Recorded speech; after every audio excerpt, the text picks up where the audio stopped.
बीतल जाता के बेरा सूरज देव खोली न नयनवा।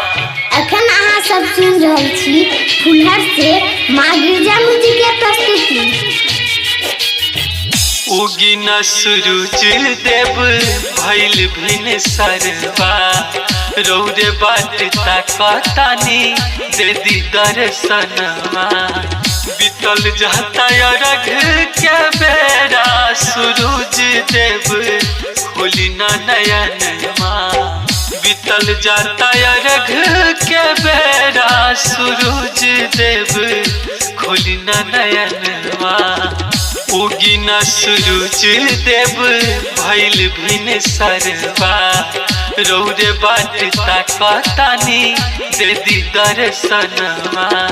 बीतल जाता रघ के बेरा सूरज देव खोली न नयनवा।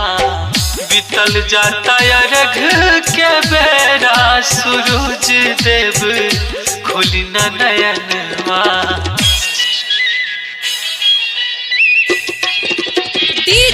लक्ष्मण बीतल जाता रघ के बेरा सूरज देव बाबा बूढ़ानाथ मंदिर महादेव नगर मधेपुर। सूरज देव खोली न नयनवा। सूरज देव खोली न नयनवा।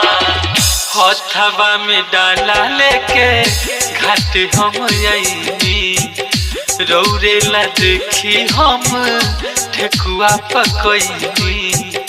रौरे ला देखी हम ठेकुआ पकईनी।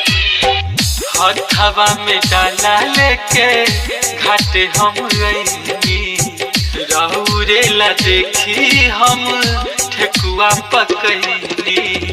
तब काहे नाही उगत बानी सूरज देव भइल का कसूरबा। बिनती हजार करतानी सूरज देव दे दी दर्शनवा। बीतल जाता अर्घ के बेरा सूरज देव खोली न नयनवा।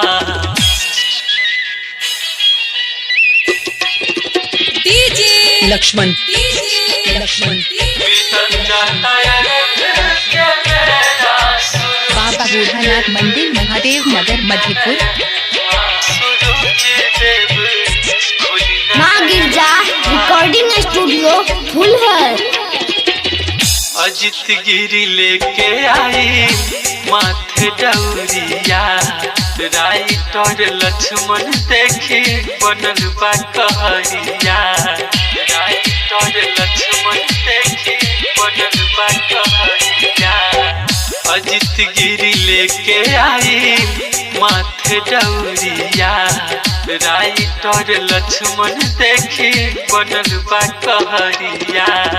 डीजे पवन करता बखानी सूरज देव दे दी दर्शनवा। बीतल जाता अर्घ के बेरा सूरज देव खोली न नयनवा। उगी न सूरज देव भइल भिन सरवा, रौरे बाट ताकतानी दे दी दर्शनवा। बीतल जाता रघ के बेरा सूरज देव खोली न नयनवा। बिनती हजार करतानी सूरज देव दे दी दर्शनवा। बीतल जाता अर्घ के बेरा सूरज देव खोली न नयनवा। खोली न नयनवा। मिक्स बाय माँ गिरजा म्यूजिक फुलहर।